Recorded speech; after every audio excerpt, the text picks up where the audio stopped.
Bismillah, alhamdulillah, wassalatu wassalam ala Sayyidina Rasulillah, Sayyidina Muhammad ibn Abdullah, wa ala alihi wa sahbihi ajma'in, wa la hawla wa la quwwata illa billahil aliyyil azim. Allahumma salli wa sallim asrafas salati wa taslim ala sayyidina wa nabiyina Muhammadin ar-ra'ufur rahim. Allahumma salli wa sallim wa barik alaihi wa ala alihi, amma ba'du.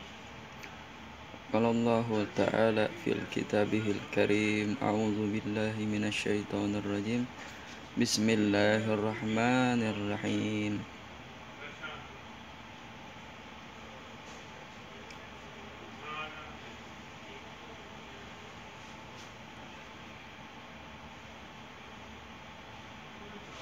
Wal asr innal insana lafi khusr illa alladzina amanu wa amilus solihati wa tawassaw bil haqq wa tawassaw bis sabr. Sadaqallah.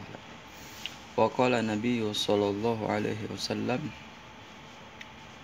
al halalu bayyinun wal haramu bayyinun wa bainahuma mushtabihat. Ini temanya itu ya, hadis itu tadi yang sudah saya sampaikan.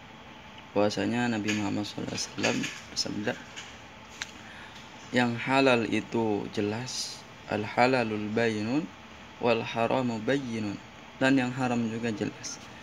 Wal bainahuma, dan di antara keduanya mustabihat, ada yang mustabihat, ada yang subhat. Hendaklah kalian hindari itu yang subhat itu. Dalam segi apa? Semua hal. Kalau kalian dalam ilmu tauhid akidah, hindarin yang subhat. Ilmu fikih, hindarin yang subhat. Ilmu akhlak, tata aturannya, kalau itu kurang dalam kesyubhatan, hindarin itu. Mending hindarin. Kita contoh dari ilmu akidah. Ilmu akidah itu banyak yang jelas, banyak yang muhkamat, banyak yang masih banyak kajian yang muhkamat, yang jelas masalah ilmu akidah, seperti Allah itu ahad, qul huwallahu ahad, Allahus samad. Katakan Allah itu tunggal, kan satu ya, saya maknanya kan tunggal. Kalau satu tuh nantinya bilangan 1, 2, 3, ya udah tunggal satu-satunya. Itu muhkamat, pahamkan itu akidah tauhid itu. Maksudnya Allah tunggal itu apa? Maksudnya bawakan Allah dalam setiap keadaan kita. Satu-satunya Allah lah yang menolong kita, bahasa kita, yang memberikan rahmat, hidayah, taufik, makan dan minum, kalau kata Imam Ghazali, syarab wa ta'am. Ada lagi sifat Allah yang mewujud, wujud, kidam, baqa. Itu hal itu juga kita belum kaji. Kok kenapa mengkaji hal yang subhat terlebih dahulu? Bahwasanya Allah di atas arsy. Tahu ini kajiannya sangat kompleks. Janganlah kaji yang subhat dulu sebelum yang muhkamat kita fahamin. Kan kata siapa yang menghindari yang subhat itu maka telah menyelamatkan agamanya, kata Rasulullah SAW. Kenapa banyak terjebak pada kesesatan? Karena hobi mengkaji hal yang syubhat dalam akidah, dalam fikih. Tidak batin, hobinya itu debat, cari yang menarik. Bahas yang muhkamat, yang jelas-jelas, biar peningkatan iman, amal masyarakat meningkat, bukan semakin bingung. Karena ada nanti setan bingung yang bikin kita semakin bingung. Ya Allah, bukannya nambah wirid, bukannya nambah istiqomah, bahkan nambah bingung. Kok gini jadinya? Makanya ulama sudah membatasi. Kalau seandainya itu subhat mutasyabih, dikasih 2 pilihan dalam mazhab Asy'ari, dalam mazhab kita. Ada ta'wil wa taufid.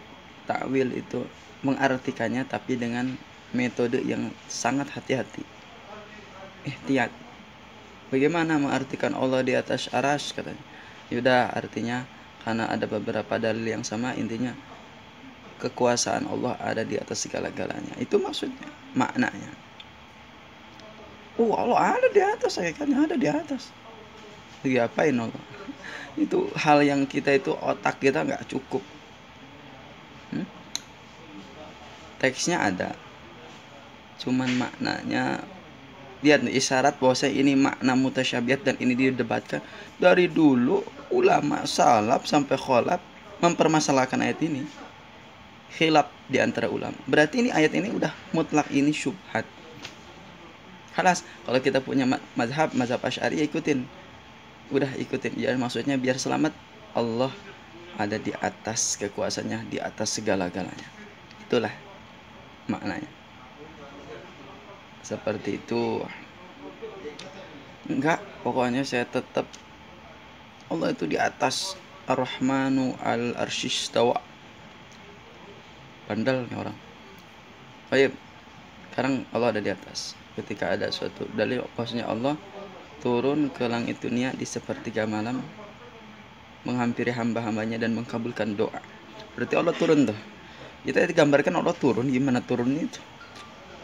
Berarti Allah tuh nggak ada di situ. Di aras turun sebentar. Di Arab Saudi turun jam 3, di Indonesia belum jam 3. Berarti Allah di mana? Nah, ini pertanyaan ini bakal muncul kalau kita memaksakan diri.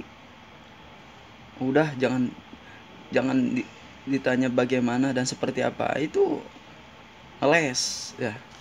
Ya pasti ditanya karena kalian mengukodimahkan hal yang aneh. Pasti pertanyaan akarnya aneh, pasti ujung-ujungnya aneh juga. Ya berarti yang paling aman apa? Ya udah, kalau nggak mau menerima ta'wil, udah taufid, jangan mengartikannya, kelas lewatin itu ayat. Masih ada ayat muhkamat seperti ayat Qul huwallahu ahad. Itu dalam akidah ya. Masih banyak dalam Aqidatul Awam juga banyak yang muhkamat. Abda'u bismillahi wa rahmani wa birrahimi daimil isani. Rahman Rahim itu artikan secara makna lezat. Ar-Rahman sifat Allah yang universal, Rahim yang khusus, tentu gitu kan, secara pendekatan. Birrahimi daimil isani. Ihsan itu apa? Gimana kita memaknai ihsan? Anta budallah kana katarhu fa ilam takun tarhu fa innahu yaraka. Seakan-akan kita tuh beribadah melihat Allah, tetapi kalau kita tidak melihat Allah, Allah melihat kita. Uniklah. Jadi apa-apa tuh Allah lihat kita. Allah lihat kita. Cuma kita bersembunyi di atas batu, di balik besi yang sudah ditutup pagar rapat. Allah tahu ujung-ujungnya. Namanya kedua, subhat dalam fikih. Apa? Contoh. Wah, katanya sebelum dikasih dalilnya yang masalah kunut subuh, alhamdulillah kita kedatangan Ustadz Abdul Somad menjelaskan secara rinci bahwa mazhab Syafi'i adalah yang mensunnah hayatkan sunnah muakkad kunut subuh dalam subuh. Karena jelas mazhab Syafi'i yang memberikan pendapatnya dan ashabu Syafi'i di bawahnya. Disubhatkan, kunut subuh bid'ah. Ente hal yang jelas disubhatkan, aneh jadinya. Kunut subuh itu muhkamat karena ada dalilnya. Rasulullah ada keterangan kunut subuh sampai meninggal dunia. Itu pendapat kami, pendapat yang diikutin oleh kami. Ya kalas, hargain dong. Karena ini muhkamat menurut kami. Menurut ente subhat, ya udah, jangan disubhatkan. Salah fikih lagi. Masalah tata cara setelah meninggal, tahlil. Nah, tahlil itu kalau di Saudi, kalau ente tahu, di Saudi itu tahlil loh, tapi konsepnya bukan tahlil. Ada meninggal itu mereka makan-makan, kumpulin orang lah, 1, 2, 3 hari. Ya ini ngasih makan, konsepnya sama kayak Indonesia ngasih makan, ada orang tamu, cuman ditambahkan rasanya, tambahinlah wiridnya lah. Tapi itu bukan menjadi usul, harus kewajiban, harus gitu, enggak. Itu aturan kearifan lokal yang mungkin karena ini meniatkan untuk zikir, insya Allah dapat pahala. Kok jadi repot, jadi disesat-sesatkan, nauzubillah. Yang muhkamat jadi subhat, ini aneh. Pan jelas di Saudi juga. Pan saya tinggal di Saudi. Kemarin ada yang meninggal, kita ngumpulin beres sholat. Salam-salaman, dikasih makan. Sama. Ini yang ngomong-ngomongin itu biasanya repot, nggak tahu, nggak pernah tahu pengalamannya, nggak pernah merasakan. Mungkin nggak pernah ke Arab Saudi mungkin ente ya. Saya orang Asy'ari biasa aja di Saudi, nyantai, alhamdulillah. Orang-orangnya masya Allah. Yang ketiga, subhat dalam adab. Orang sekarang di masjid ngerokok, subhat itu, karena adabnya tidak ada itu. Merokok di masjid itu tuh subhat. Karena hukumnya nggak masuk. Karena zaman dulu kan belum ada rokok, jadi belum masuk hukum yang pasti. Udah daripada subhat, janganlah, hindarin yang subhat-subhat itu. Kan enggak? Mendingan oke lah, saku kanannya rokok, saku kirinya siwak. Jadi seimbang, kemakruhan diimbangin sama sunnah minimal gitu. Subhatnya ketutup sama sunnahnya Rasul, ini udah pasti sunnahnya. Makanya kalau tidak memberatkan umatku, aku akan perintahkan wajib bersiwak sebelum wudhu dan sholat, kata Rasulullah. Tapi kan kalau kalau saya tidak memberatkan, akhirnya jadi sunnah aja. Jelas kok. Ini yang jelas ditinggalkan, yang subhat diagung-agungkan.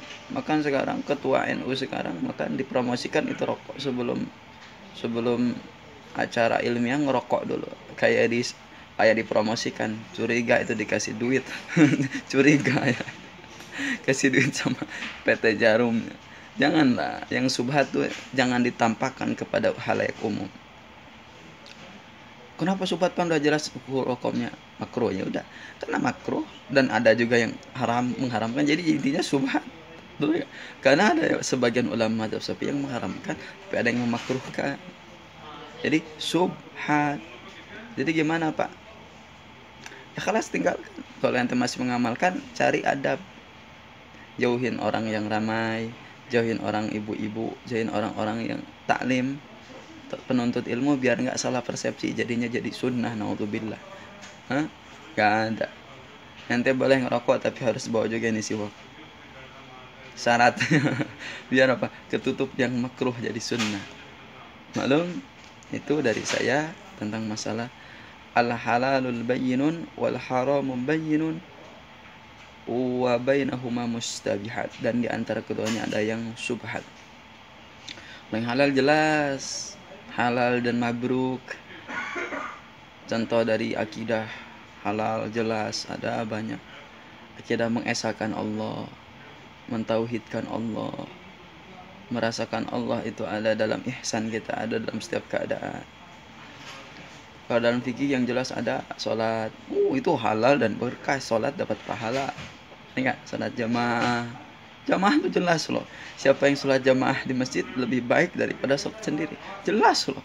Jangan jadikan subhat. Sholat di rumah lebih afdol karena menjauhi riya. Apaan ini, bab apaan? Ente nggak khatam bab Bidayatul Hidayah sama Ihya. Ini nggak jelas. Enggak, tetap derajatnya sholat jamaah lebih afdal dalam suatu keadaan. Kalau lagi musafir, ada penjelasannya juga harus jelas. Arahkan murid-murid ente sholat jamaah. Karena Imam Haddad juga ahli ilmu tapi ahli amal.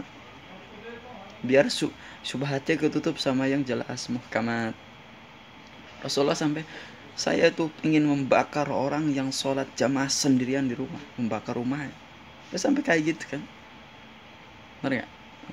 Saya alim, saya tuh murabbi, mudarris, saya sholat di rumah aja lah biar gak ada fitnah. Aduh. Jadi subhat dong. Kalau dalam akhlak yang halal jelas, sedekah, senyum, tabassumuka liwajhi akhi shadaqah, senyummu kepada saudaramu adalah sedekah. Tuh senyum tuh halal tuh jelas. Sedekah, membantu orang lain dan tidak mengganggu tetangganya. La yankhulu jannatu ma la ya'manu jaruhu bawaikahu. Tidak beriman, tidak akan masuk surga di antara kalian orang yang tetangganya merasa tidak aman dengan perbuatannya. Tetangganya itu merasa enggak aman kalau ada ente itu, atas gangguan ente secara fisik, omongan ente. Akhlak yang jelas tuh, jangan ganggu tetangga. Itu, benar enggak? Paham? Kalau ada yang sakit ditengok. Sampai ada satu hadis, man azza musaban falahu misla ajrih. Barang siapa memberikan hiburan atau memberikan suatu menghadiri orang yang terkena musibah, maka dia seperti dapat pahala yang kena musibah itu. Jadi merasa sedih, sama-sama ikut merasa sedih, memberikan bantuan hadiah kepada orang kena musibah, maka kita tuh dapat pahala seperti yang kena musibah. Kan orang yang kena musibah tuh dapat pahala. Ya, dan akhlak yang lainnya, banyakin sholawat, zikir, banyakin tasbih, tahlil, tahmid, istighfar, wirid, maulid. Itu jelas. Oh, maulid subhat. Menurut ente subhat, menurut kita maulid adalah amalan utama. Benar nggak? Malum, mudah-mudahan jadikan suatu hikmah dan hidayah. Di pagi ini tanggal update lah 19 Juli 2020 jam segini waktu Jeddah. Alhamdulillah selalu dalam keadaan sehat. Mudah-mudahan Allah selalu berikan rahmat dan hidayah, berikan manfaat, tambahkan umur yang berkah, hajat kabul dunia akhirat, tambahkan hikmahnya, dan dijadikan kita semua wali-wali Allah dalam segala makom. Kita harus pengen jadi punya wali Allah, pengen jadi wali Allah, kata Habib Novel. Maupun wali Allah dari tingkatan apa? Karena wali Allah itu nanti ketika di akhiratnya enak, posisinya dekat para nabi.